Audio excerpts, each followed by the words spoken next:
Here is the Subaru Crosstrek. Now this door sensor on each of the 4 doors. I'm just going to show you on the left side doors. Let's start with the front door. Open the door and right over there is a sensor. We need to get that one bolt out in order to replace the sensor. Now you can either use a Phillips head screwdriver or a 10mm socket ratchet combination to get the bolt off.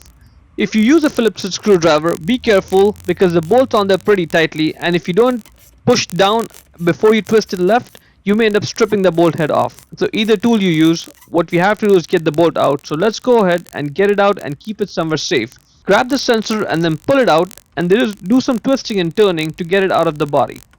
We have to get the electrical connector off the sensor. So press down right where I'm pressing with my left thumb and the sensor will come off of the electrical connector. Be careful to not let go of the electrical connector because it's going to get sucked back into the body. There's not a whole lot of wire length over there. So keep one finger right there behind it to prevent the electrical connector from going back in. Get the new sensor, and while you're holding on to the connector, slide the sensor on it and click it in place. At this point we can put it back into the body. Get the bolt and then let's tighten this down. Now this bolt is important because this bolt is what completes the electrical connection there.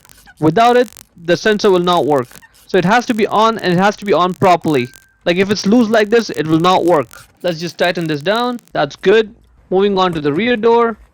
Same process, same everything, same 10mm bolt, no differences whatsoever. So let's just go ahead and get the bolt out and keep it somewhere safe.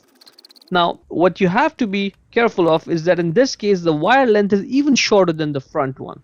So there's going to be quite a bit of tension on the electrical connector wire there. So the moment it comes off, just keep one finger there or it's going to get sucked back into the body. Get the new sensor and then just connect it back onto the electrical connector the same way we did for the front one. Just slide it on and click, and when you're putting it back in the body, if you're having some trouble, just look at the way I'm doing.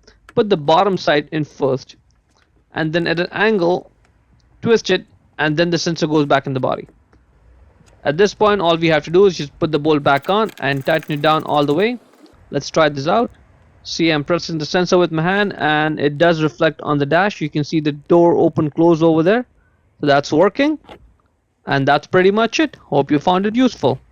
Before we go, let me give a quick shout out to Naya Motors Inc. for letting us use the car today to film the videos. They are a used car dealer here in Ottawa, Canada. Check out the link in description for their entire inventory.